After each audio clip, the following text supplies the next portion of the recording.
Last Tuesday, a woman from the county clerk's office called my mother at Riverside Care Home and said, "Mrs. Patterson, I'm calling about the sale of your property at 428 Maple Street. Do you confirm this transaction?" My mom said, "What sale? That's my house. I live there." There was a long pause. Then the clerk said, "Ma'am, according to these documents, your house was sold 6 weeks ago. You signed the deed transfer on August 15th? My mother was in the hospital on August 15th. Someone forged her signature and sold her home. And I know exactly who did it. My own brother. I'm Charlotte, I'm 30 years old, and I'm sitting in a lawyer's office right now trying to figure out how to get my 74-year-old mother's house back after my brother put her in a care home she never agreed to and sold her property without her knowledge or consent. Hey everyone, it's Charlotte. I need to tell this story because what my brother did to our mother is happening to elderly people all across this country right now, and most families don't find out until it's too late. This is about elder abuse, real estate fraud, and how easily someone can steal everything from a vulnerable senior, even when that senior is completely mentally competent. Let me start from the beginning, because this situation has been building for over a year, and I was too far away to see what was really happening until the damage was already done. My mother's name is Margaret Patterson. She's 74 years old, widowed for 8 years, and up until 3 months ago, she owned her home free and clear. A beautiful 3-bedroom house in a nice neighborhood that she and my late father bought in 1979 for $67,000. That house is now worth about $680,000. My parents raised me and my older brother Daniel in that house. I'm 30, Daniel is 46, so there's a big age gap between us. I was a surprise baby, as my parents used to joke. We had a wonderful childhood in that house. Dad worked for the post office for 35 years. Mom was a librarian for 30 years. And they saved carefully and paid off their mortgage in 2003. When Dad died 8 years ago, he left Mom the house, about $180,000 in savings and his pension. Mom has been living independently since then. Yes, she's slowed down. She's 74. That's normal. She has arthritis. Her hearing isn't perfect, and she takes medication for blood pressure and cholesterol, but she's mentally sharp. She manages her own finances. She still drives during the day. She volunteers at the library twice a week. And she has a good group of friends. I live about 3 hours away. I moved to the city for my job in digital marketing about 5 years ago. I visit Mom every few weeks, we talk on the phone twice a week, and we video chat regularly, or at least we did until 3 months ago. My brother Daniel lives in the same town as Mom, about 20 minutes from her house. He's a real estate agent married to a woman named Vanessa, and they have 2 teenage kids. Daniel has always been, let's say, financially ambitious. He's constantly talking about investment properties, flipping houses, building wealth. He and Vanessa live in a house that's way beyond their means, drive expensive cars, and always seem to be financially stretched despite both of them working. About a year ago, Mom had a fall. She tripped over a rug in her living room and landed hard on her hip. She called Daniel because he was closest, and he took her to the emergency room. Turned out she hadn't broken anything, just severe bruising and a sprain. The doctor said she'd be sore for a few weeks but would be fine. Daniel called to tell me about it, and I immediately offered to come stay with Mom for a week to help her out. But Daniel said, "Don't worry about it. I'm right here. I'll check on her every day. You don't need to take time off work."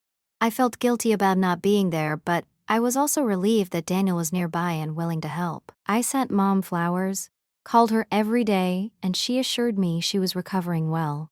That fall became the turning point, though I didn't realize it at the time. After the fall, Daniel started visiting Mom much more frequently. He'd stop by every day, help with groceries, take her to doctor's appointments, do repairs around the house. At first, I thought he was being a good son. Mom certainly appreciated the help, and I was grateful he was there for her. But then Daniel started making comments about Mom's house being too much for her to handle. He'd call me and say, "Charlotte, I'm really worried about Mom living alone in that big house. What if she falls again and can't get to the phone?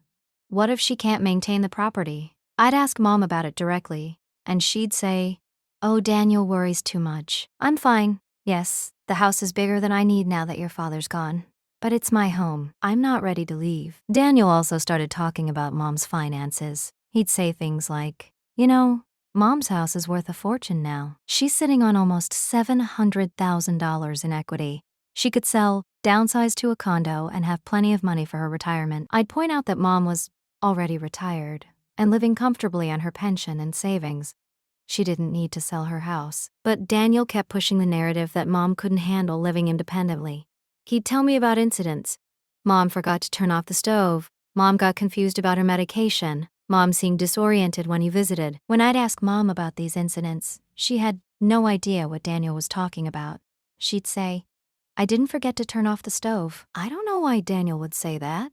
I started to worry. Was Mom forgetting these incidents? Or was Daniel exaggerating or even making things up? About 9 months ago, Daniel suggested that Mom give him power of attorney just in case something happened. He presented it as a safety measure. If Mom had a medical emergency, Daniel would be able to handle her affairs. He said I could be the alternate since I lived farther away. I thought it made sense. So Mom signed the power of attorney documents that Daniel brought over. That was my first big mistake. I didn't read those documents carefully. I didn't question why Daniel was pushing for this. I just trusted that my brother had Mom's best interests at heart. Convenience. He said it would make it easier for him to help her pay bills and manage expenses. Mom agreed because Daniel had been so helpful since her fall. I found out about this months later. If I'd known at the time, I would have objected. But Daniel didn't tell me, and Mom didn't think to mention it because she trusted Daniel completely. About 6 months ago, things started to change more noticeably. When I'd call Mom, she seemed stressed. She'd mentioned that Daniel was pressuring her to think about the future and make some decisions about the house. I asked what she meant, and she said Daniel kept bringing up assisted living facilities and retirement communities. He'd bring brochures, show her websites, talk about how wonderful these places were. Mom would tell him she wasn't interested, but Daniel kept pushing. Then, about 5 months ago, Mom had a minor medical issue. She developed pneumonia and ended up in the hospital for a few days. It wasn't serious, and she recovered quickly. But Daniel used this as more evidence that she couldn't live alone. I drove up to visit Mom in the hospital. She looked tired, but was in good spirits. She said, "The doctor says I'll be fine in a week or two.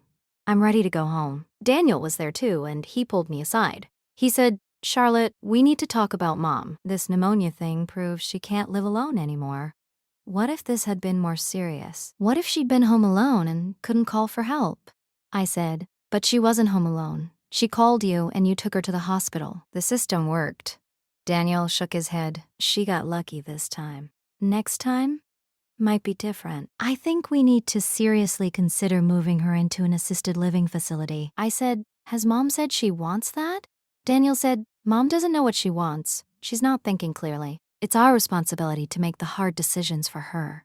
I felt uncomfortable with how he was talking about Mom, like she was a child who couldn't think for herself. I said, "Daniel, Mom is mentally competent. She gets to make her own decisions about where she lives." Daniel got frustrated. "You're not here, Charlotte. You don't see how much she's struggling. I'm the one dealing with this every day. I'm the one who has to worry about her." I asked Mom directly if she wanted to move to assisted living, and she said absolutely not. She wanted to stay in her home. I told Daniel that Mom had made her wishes clear and that we needed to respect them. He said, "Fine, but don't blame me when something happens to her." Over the next few months, my communication with Mom became less frequent. Not because I was calling less, I was calling just as often, but because Mom often didn't answer her phone. When I'd finally reach her, she'd say she'd been at Daniel's house, or running errands with Daniel, or that her phone had been misplaced.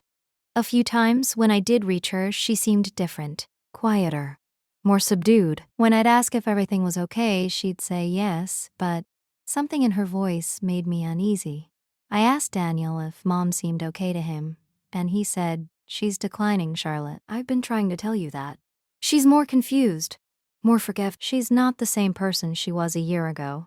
But when I video chatted with Mom, she seemed fine. A little tired maybe, but mentally sharp. She'd tell me about her week, about books she was reading, about her friends. She didn't seem confused at all. I started to suspect that Daniel was manipulating the situation somehow, but I couldn't figure out how or why. Then, about 3 months ago, everything came crashing down. I got a call from Daniel one evening. He said, "Charlotte, Mom's in the..." She had another fall, and this time, it's more serious. She hit her head. I panicked. I said I'd drive up immediately, but Daniel said, "Don't come tonight. It's late, and visiting hours are over. Come tomorrow. The doctors are monitoring her, but they think she'll be okay." I called the hospital directly to check on Mom. The nurse told me that Mom had been admitted with a concussion and some bruising, but that she was stable and resting comfortably. I drove up first thing the next morning. When I got to the hospital, Mom was awake and coherent. She had a bandage on her forehead and looked shaken, but she knew who I was and what had happened. She said, "Oh, honey, I'm so glad you're here. I fell on the stairs at home. Daniel found me and brought me in." I held her hand and said, "How did you fall?" Mom looked confused.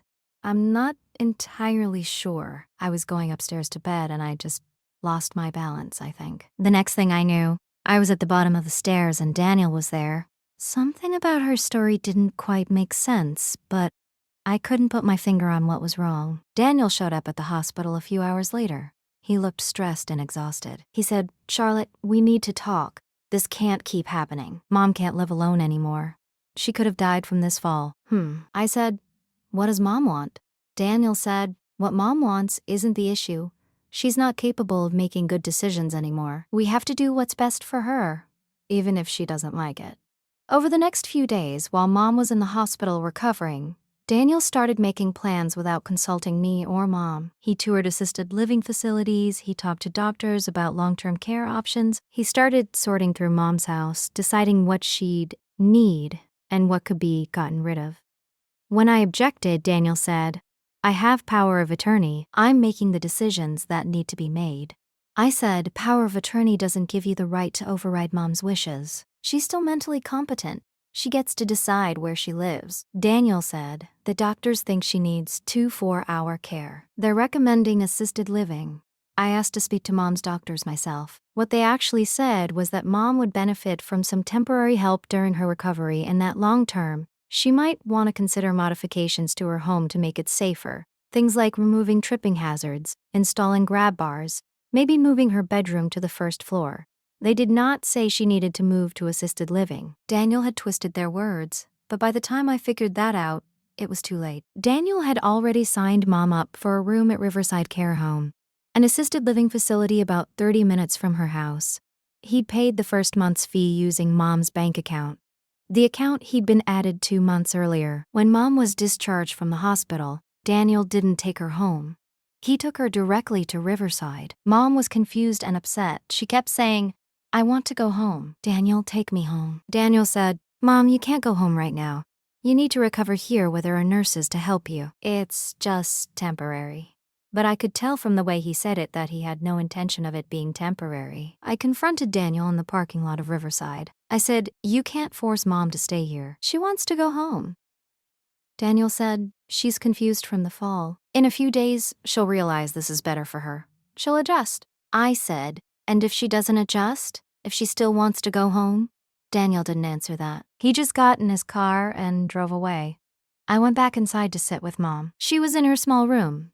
It was nice enough, with a bed, a chair, a TV, and a private bathroom.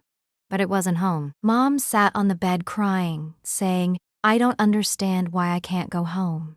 I just want to go home." I promised her I'd figure this out. I said I'd talk to Daniel and the doctors and get her home as soon as possible. But over the next few days, Daniel blocked my efforts at every turn. He told the staff at Riverside that I was upsetting Mom and that I should limit my visits. He told Mom's doctors that I was in denial about Mom's condition. He positioned himself as the responsible child making hard decisions, and me as the naive one who didn't understand the situation. I consulted with an elder law attorney. She told me that since Daniel had power of attorney and Mom was in a care facility, it would be difficult, though not impossible, to challenge his decisions. The attorney said we'd need to prove either that Daniel was acting against Mom's best interests or that Mom was still competent to make her own decisions and was being held against her will. We scheduled an evaluation with a geriatric specialist to assess Mom's cognitive function. The appointment was set for 2 weeks out, but before that appointment could happen, everything got worse. I was visiting Mom at Riverside.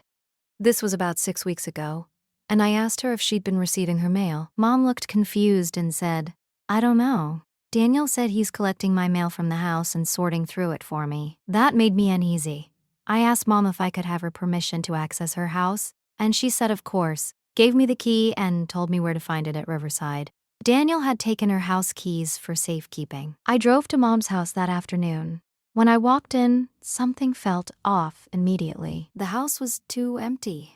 Furniture was missing. Pictures were gone from the walls. Mom's personal items, books, decorations, keepsakes. I walked through the house in shock. The bedrooms had been stripped. The closets were empty. It looked like someone was preparing the house for sale. And then I saw it. On the kitchen counter, there was a pile of mail and papers. I started sorting through them, and that's when I found it. A real estate listing agreement for Mom's house, signed by Daniel Patterson, attorney-in-fact for Margaret Patterson. Daniel was planning to sell Mom's house without her knowledge or consent. The listing agreement was dated 3 weeks earlier, right around the time Mom had been admitted to Riverside. The house was set to go on the market the following week. I felt sick. This was why Daniel had been so insistent about Mom going to assisted living. He needed her out of the house so he could sell it. I immediately called my attorney and sent her photos of the listing agreement. She said, "This is a serious abuse of power of attorney. We need to stop this immediately." She filed an emergency motion with the court to suspend Daniel's power of attorney and to block the sale of the house. We got a temporary restraining order preventing any transaction on the property until a hearing could be held. But we were too late. When I checked with the county clerk's office, I found out that the house had already been sold. Daniel had accepted an offer, and the sale had closed 5 days earlier, while Mom was sitting at Riverside with no idea her home had been taken from her. The house sold for $675,000. After closing costs and the real estate commission, which went to Daniel's brokerage, by the way, the proceeds were about $640,000. And that money? It had been deposited into an account that Daniel controlled. When I confronted Daniel about this, he didn't even try to deny it.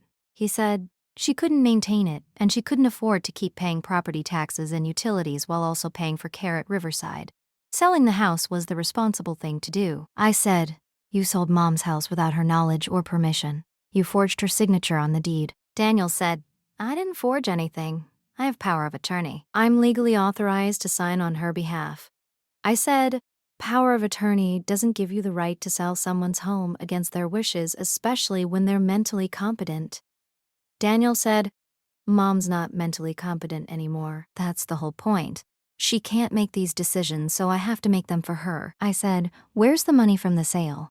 Daniel said, "It's being used for Mom's care. Riverside costs $6,000 a month. That money will pay for her care for years." But I knew that was a lot. Riverside costs $6,000 a month, yes, but Mom has a pension of $2,800 a month and Social Security of $1,900 a month. She can almost cover the cost of Riverside with her existing income. She didn't need to sell her house to afford care.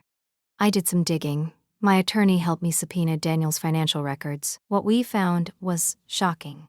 In the 6 months since Daniel had gotten power of attorney and access to Mom's accounts, he had transferred over $90,000 from Mom's savings into his own accounts. He'd made the transfers in small amounts, $3,000 here, $5,000 there, so they wouldn't be immediately obvious.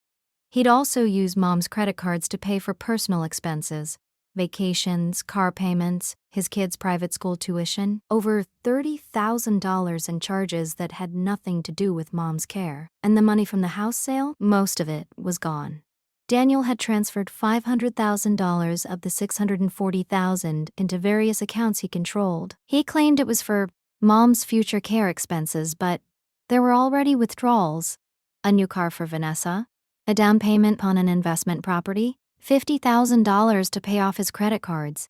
Daniel had systematically stolen from our mother. He'd manipulated her into giving him access to her finances, convinced her to sign over power of attorney, isolated her in a care facility, and then sold her house and taken her money. And he'd done it all while presenting himself as the caring son who was making hard decisions for his mother's benefit. When I showed Mom the paperwork, the sale documents, the bank statements, the transfers, she broke down. She kept saying, "Why would Daniel do this to me? He's my son. I trusted him." That was 2 weeks ago. Since then, we've been fighting to undo the damage. My attorney has filed multiple motions to void the sale of the house, to remove Daniel as power of attorney, to freeze all of Mom's accounts so Daniel can't take any more money, and to recover the funds he's already stolen. We've also reported Daniel to Adult Protective Services for financial exploitation, and there's an ongoing criminal investigation. The problem is, some of the damage can't be undone. The house was sold to a family who had no idea it was being sold without the owner's knowledge. They're innocent buyers who acted in good faith. The attorney says we might be able to void the sale, but it's complicated and could take months or years of litigation. The money Daniel took, some of it is gone. He's already spent it. Yes, we can get a judgment against him and force him to repay it, but if he doesn't have the money, we can't get blood from a stone. Mom is devastated. Her own son, the child she raised, the one she trusted to help her, has betrayed her in the worst possible way. He didn't just steal her money. He took her home. He took her independence. He put her in a facility she never wanted to be in, all so he could profit from her assets. The psychological damage is almost worse than the financial damage. Mom keeps saying, how do I trust anyone now? If my own son would do this to me, who can I trust? We're working on getting Mom out of Riverside. The problem is, she no longer has a home to go to. We're looking for a rental for her, something temporary until we can figure out the legal situation with her house. I've also taken over as Mom's power of attorney. The court approved an emergency order removing Daniel and appointing me. I've changed all of Mom's passwords, closed the accounts Daniel had access to, and opened new accounts that he can't touch. But the damage is done. Mom's life savings are decimated. Her house, the home she lived in for over 40 years, is gone, and her relationship with her son is destroyed. Daniel, for his part, is acting like he did nothing wrong. He's hired his own attorney and is claiming that everything he did was legal under the power of attorney. He's saying that Mom is mentally incompetent and that I'm the one manipulating her. He's even threatening to sue me for interfering with his authority as power of attorney and for turning Mom against him. The level of delusion, or sociopathy, is stunning. Mom's cognitive evaluation came back last week. The geriatric specialist concluded that Mom is cognitively intact with no signs of dementia or significant cognitive decline. She's perfectly capable of making her own decisions and managing her own affairs, which means everything Daniel did was not only morally wrong, but legally wrong. He abused his power of attorney to exploit a vulnerable elderly person, his own mother, for financial gain. The district attorney is reviewing the case for possible criminal charges. Wire fraud, forgery, elder abuse, theft. Daniel could face serious jail time if convicted. But even if he does, even if justice is served, it doesn't undo what he did. Mom's house is gone. Her savings are depleted. Her sense of security and trust has been shattered, and the family is destroyed. My relationship with Daniel is over. I will never speak to him again after what he did to Mom. Mom is heartbroken that her own son would do this to her. Daniel's kids, my niece and nephew, are caught in the middle, not fully understanding why their dad is suddenly in legal trouble. The worst part? This happens all the time. Elder financial abuse is one of the fastest growing crimes in America. It's estimated that 1 in 10 older adults experiences some form of financial exploitation, and in most cases, the perpetrator is a family member. Adult children who have access to their parents' finances, who convince their parents to sign power of attorney documents, who slowly start taking control, making decisions, and eventually stealing everything. And it's hard to stop because the victims are often embarrassed, or they don't want to believe their own children would hurt them, or they don't know where to turn for help. If I hadn't been paying attention, if I hadn't questioned Daniel's actions, if I hadn't fought back, my mother would have lost everything and never even known what happened to her. She'd be sitting in Riverside right now wondering why she had to leave her home, not knowing that her son had sold it out from under her and stolen her money. I'm Charlotte.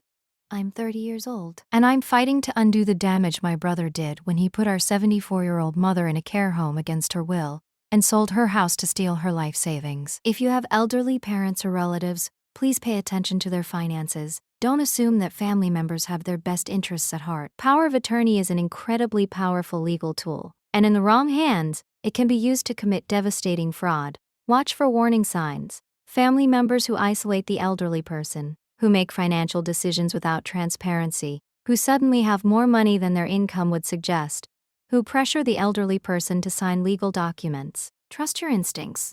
If something feels wrong, investigate. Ask questions. Don't let anyone tell you you're overstepping or being paranoid. My mom trusted Daniel completely, and he used that trust to destroy her life.